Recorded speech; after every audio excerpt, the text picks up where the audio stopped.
북한은 국제사회가 규정한 레드라인을 명백히 넘었는데요. 북한이 이 시점에 이렇게 초강수 도발을 한 데는 어떤 노림수가 있는 걸까요? 지금부터는 조한범 통일연구원 선임연구원과 이야기 나눠보겠습니다.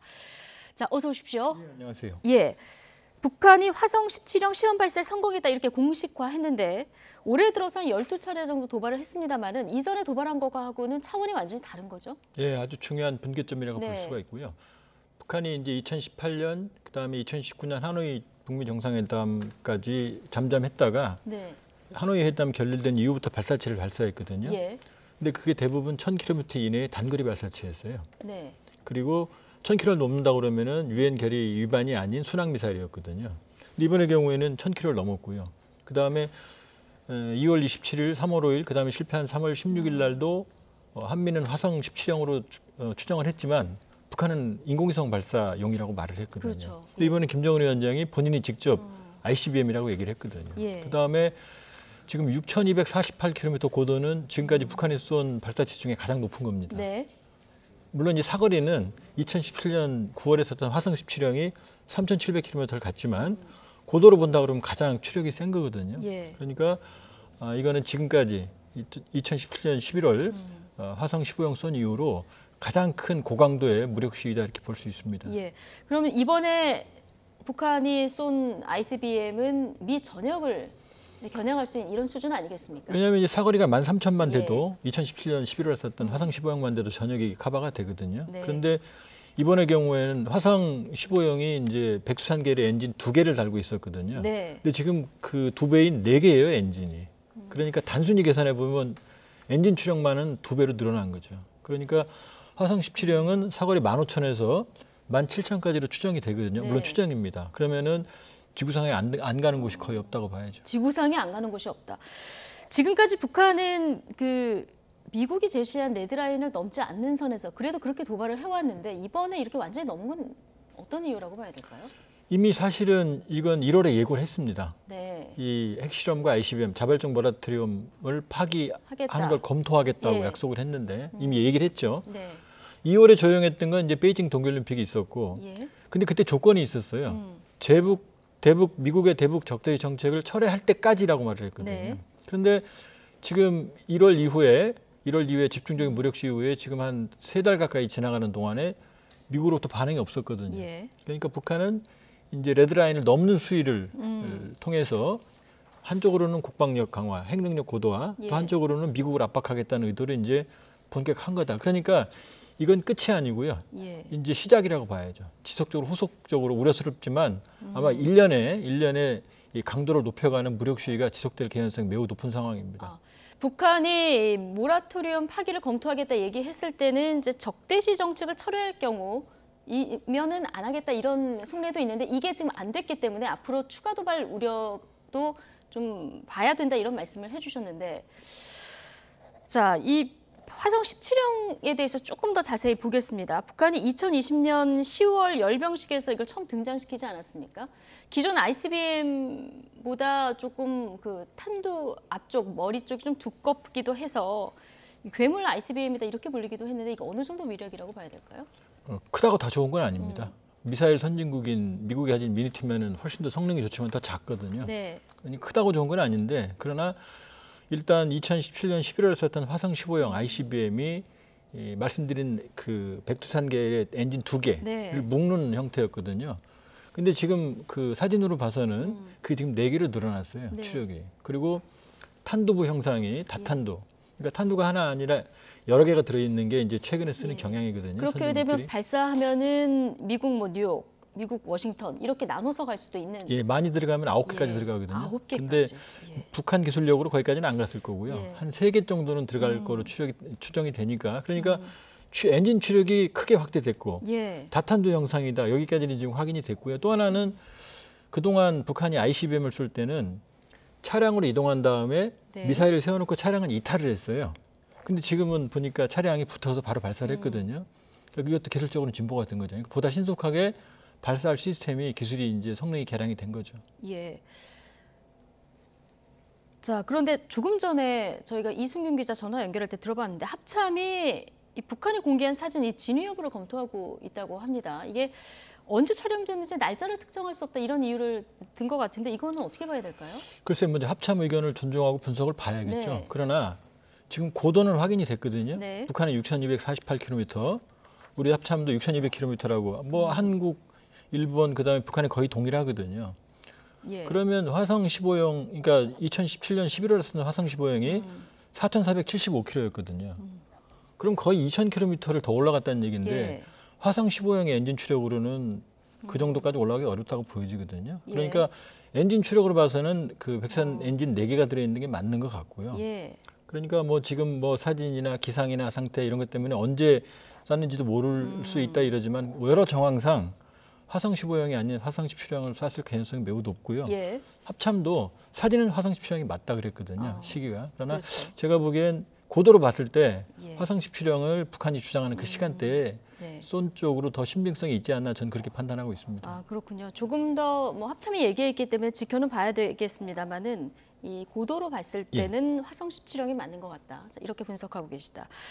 자, 앞서 말씀하신 대로 북한이 그동안 이제 발사를 할 때는 정찰위성 발사하는 거다. 이렇게 나름대로 이유를 이제 들지 않았습니까? 근데 이번에는 미국과 장기 대결을 준비하겠다. 이렇게 발언 수위를 굉장히 높이고 있는 상황이기 때문에 북한이 미국에 바라는 거는 구체적으로 어떤 걸까요?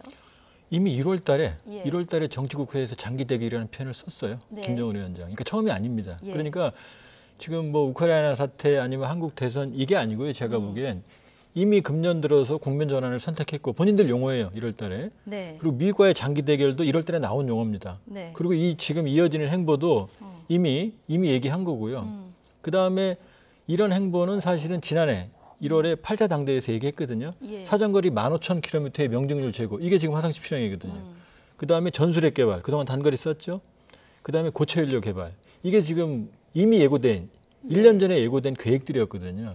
근데 이게 미국과의 비핵화 협상이 진전이 됐다고 그러면은 아마 이걸 유예했을 텐데 예. 그 이후에 진전이 없으니까 이제 예정된 북한식 마이웨이 로드맵을 가는 겁니다. 그러니까 지금 사실은 조금 물론 북한이 원인 제공이고 모든 것에 이제 문제긴 하지만 조금 아쉬운 점은 바이든 정부가 지난해 1월 출범했거든요. 예. 근데 지금 거의 1년 반이 지나갔는데 사실 북미 비핵화 실무협상도 열리지 않았거든요. 그러니까 사실상 북한 문제를 방치한 측면이 있다. 그러니까 상황 관리를 좀 더 적극적으로 할 필요가 있었는데 북한의 입장에서는 미국 입장 변화가 전혀 없으니까 자력 경쟁을 선택하고 국방력을 강화하는 쪽으로 이제 장기적인 대결이라는 게 이제 장기전으로 가겠다는 거거든요. 그럼 장기전으로 가면은 미국을 더 압박을 해야 되는데 그럼 향후에 추가적인 더 수위가 높아지는 도발을 지금 예고하고 있는 겁니다. 근데 지금 미국이 북미 실무 협상이 안 연 것 이 부분도 이제 책임이 있다 이렇게 말씀을 하셨습니다만은 지금 우크라이나 전쟁도 있고요. 그리고 바이든 행정부 출범 이후 중국과의 관계도 있고 지금 더 앞선 현안들이 많기 때문에 이게 좀 어려운 상황이 아닌가 싶기도 한데요. 일단은 이제 트럼프 정권 때 네. 트럼프 레거시, 트럼프가 아무것도 안 한 게 아니에요. 예. 왜냐하면 일단 북미 관계를 정상 트랙으로 일단 전환시켜 놨고요. 그다음에 북한이 영변 핵시설을 영구 폐기하겠다는 의사까지는 견인해냈거든요. 근데 바이든 정부도 자기들은 스몰 딜도 가능하다. 그다음에 핵 능력을 축소하는 조건에서도 김정은 위원장을 만날 수 있다고 분명히 말했거든요. 네. 그러면 영변 핵시설 폐기라는 것을 중심으로 협상을 해도 사실 스몰 딜을 넘어서는 거거든요. 네. 거기다 북한이 원하는 건 대북제재 해제인데 대북제재 해제는 언제든지 회복할 수 있는 거고 영변 핵시설 폐기는 한번 부시면 다시 복구가 안 되거든요. 네. 그러니까 그 부분을 가지고 이 단계적으로 스몰 딜로 들어갔으면 협상을 진행을 했으면 사실은 상황의 관리가 안정적으로 됐을 수도 있거든요. 그러니까 어느 경우든 사실은 북한이 일단 원인 제공을 하고 있지만 예. 미국도 좀 더 적극적으로 비핵화 협상을 견인했어야 되는데 사실 1년 거의 절반이 지나가는 상황 동안 아무런 지금 접촉이 없었거든요. 그러니까 북한은 조건 있는 대화를 원하는데 미국은 조건 없는 대화만 지금 얘기하면서 양측이 접점을 못 찾았거든요. 네. 그런 점은 좀 지적될 수가 있는 거죠. 예. 북한이 왜 지금 선 넘는 도발을 했을까 여러 가지 이제 분석들이 나오고 있어서 관련 얘기를 하고 있는데 우리의 지금 정권 이양기가 영향이 있었을 것이다는 얘기가 있고요. 또 하나는 이제 우크라이나의 교훈이 있었을 것이다 이런 분석도 나옵니다. 어떻게 보십니까? 물론 이제 우크라이나 사태가 영향을 미쳤겠죠. 네. 그러나 말씀드렸지만 이거는 한국 대선이나 우크라이나 사태 관계없이 우크라이나 전쟁은 2월 달에 발생했거든요. 2월 네. 24일 날. 근데 정치국회는 1월 달에 예고됐고 그때 이미 예고를 했어요. 이 상황을. 또 한국 대선은 그때는 안개 속이었거든요. 예. 그러니까 뭐 상황에 따라서 한국 대선, 신정부, 우크라이나 사태가 영향을 미친 것 같지만 물론 이제 핵에 대한 집착은 더 커졌겠죠. 우크라이나 네. 때문에. 그러나 이건 이미 1월 달에 북한이 세워놓은 그 스케줄인 거지 예. 이 상황에 따라서 잠정적으로 변하는 건 아니다. 다만 변수가 있었다면 북미 비핵화 협상이 협상 국면에 들어갔다 그러면 아마 북한이 도발 수위를 좀 자제를 했을 거예요. 네. 그러나 자기들이 원하는 국면이 만들어지지 않으니까 이제 강한 압박을 통해서 미국을 변화시키겠다라는 예. 거고 바이든 정부는 여기에 대해서 양보는 없다는 게 또 지금 대치하고 있는 겁니다. 예, 북미 비핵화 관련해서 실무 협상조차 이루어지지 않은 부분, 이 부분이 가장 큰 영향을 미쳤을 것이다. 계속 분석을 하고 계시는데 어쨌든 김일성 생일 태양절이 이제 다음 달에 있고요. 4월 하면은 북한에서는 이제 정치의 달이라고 불리는 달 아니겠습니까? 이제 북한이 어느 정도 도발을 또 할 것인가 이 부분 굉장히 관심인데, 자, 이 핵실험 가능성까지 제기가 됩니다. 지금 핵실험은 북한이 필요가 없습니다. 당분간은. 왜 필요가 없습니까? 지금 6번 정도 핵실험을 했으면 예. 기본 데이터는 됐거든요. 네. 그러니까 영원히 필요 없는 건 아니에요. 향후에도 핵 능력을 개선하려면 하긴 해야 되는데 네. 그러나 이 정도면 급하지가 않아요. 두 번째 기술적으로 급하지 않고요. 두 번째 풍계리가 폭파됐기 때문에 복구한다고 바로 핵실험할 수 있는 건 아니거든요. 네. 그러니까 중장기적으로는 할 수 있겠지만 지금 북한이 선택할 수 있는 카드는 이미 배치해 놓은 ICBM. 지금 ICBM 고각 발사거든요. 예. 근데 정상각도 발사는 한 번도 안 해봤어요. 근데 고각 발사로는 합참 말대로 이 엔진 추력 정도, 네. 그다음에 떨어질 때 이 탄두의 소재 마모 정도만 측정이 되지 예. 실제로 정상적인 재진입은 완전히 다른 기술이거든요. 예. 그러니까 정상각도로 재진입하고 재진입 시 마찰을 견뎌내야 되고 그 이후에 각계 그 개별적인 탄두들이 원하는 목표물로 유도가 예. 돼야 되거든요. 근데 그런 실험 한 번도 안 해봤거든요. 네. 그러니까 이 ICBM을 이동식 발사대를 이용해서 쏘니까 훨씬 더 효과적이고 신속하지. 이 준비가 많이 걸리고 그다음에 지금 뭐 당장 필요하지 않은 핵실험을 나설 가능성은 높아 보이지 않아요. 다만 자기들이 원하는 국면이 안 만들어지면 언젠간 핵실험도 추가로 할 수 있겠죠. 예, 그러나 당장은 아닐 것 같다. 예. 어쨌든 지금 한반도 정세는 다시 원점으로 돌아오는 이런 상황인데 좀 어떻게 그 대응을 해나가는 게 맞다고 보십니까? 일단은 여기에 대해서는 뭐 양보가 있을 수가 없죠. 그러니까 예. 한미연합훈련 체계, 그다음에 야외 기동훈련, 네. 그다음에 블루라이트닝 훈련, 괌에 있는 B1B나 B52 한반도 전개시키는 훈련 이런 것들이 북한에게 압박이 되거든요. 그러나 다른 이면을 보면 북한 내부가 지금 굉장히 어수선합니다. 고난행군기 수준으로 아사자들도 발생을 하고 있고요. 그러니까 저런 모든 행동이 사실은 내부적인 압박을 해결하기 위한 돌파구 마련인 걸 볼 수 있거든요. 체제 결속과 북한 대면파. 내부적으로. 예. 그러니까 예. 사실은 엄밀히 보면 무한대로 도발하는 것 같지만 예. 사실은 저 이면에는 자기들이 원하는 거 들어달라는 거거든요. 그게 이제 대북제재 해제죠. 비핵화 네. 협상이죠. 자기들에게 유리한 협상 국면을 재개하겠다는 거거든요. 그러니까 지금 이게 무한대 대치로 간다 그러면 모두 다 네. 피곤합니다.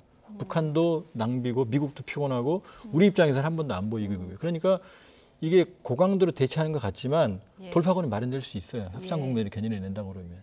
고강도 대처하는 것 같지만 오히려 여기서 이제 어떻게 접점이 찾아질 수도 있다 이렇게 이제 보시는 거예요. 왜냐하면 이런 도발로 있는 파국적 국면이 북한에게 절대로 유리하지 않거든요. 예. 자력갱생으로 영원히 버틸 수는 네. 없거든요. 2017년으로 돌아가 봐도 비슷한 상황이었던 그렇죠. 것 같긴 합니다. 예. 자, 이런 상황에서 오늘 윤석열 당선인이 시진핑 중국 국가주석과 첫 통화를 한다 이렇게 알려져 있는데 당선인 신분의 통화를 하는 거는 처음이라고 합니다. 그만큼 뭐 중국도 상황이 좀 시급하다 이런 판단을 한 걸까요? 물론 이제 이 ICBM 발사로 끝나는 게 아니거든요. 예. 이러면은 한반도 주변국, 심지어 대만까지도 이 안보적 대응책에서 더 강화되거든요. 이러면 중국도 이게 고비용 구조가 됩니다. 그러니까 중국이 강제적으로 북한의 ICBM을 막기는 어렵지만 네. 또 북한의 저런 도발이 중국에 도움이 되는 건 아니거든요. 우크라이나 사태가 중국에 절대 도움이 안 되거든요. 예. 그러니까 중국도 상황을 안정적으로 관리해야지만 고비용 구조를 해소할 수 있는 거지 방치할 수는 없거든요. 그러니까 또 하나는 또 이 미국이 네트워킹을 우크라이나 사태로 민주주의적 네트워크를 강화하고 있거든요. 그럼 한미협력은 더 강화되거든요. 그럼 한국을 방치하게 되면 자기들로서 또 고비용이거든요. 예. 그러니까 한국을 관리할 필요성이 있는 거고 그렇기 때문에 이런 파격적인 어떤 그 전화 통화가 이루어졌다 이렇게 봐야죠. 예. 자, 통화가 이루어지고 어떤 내용이 이제 오고 갔는지 저희가 혹시 저희 시간 동안 속보가 들어오면 저희가 자세히 전해드리도록 하고요.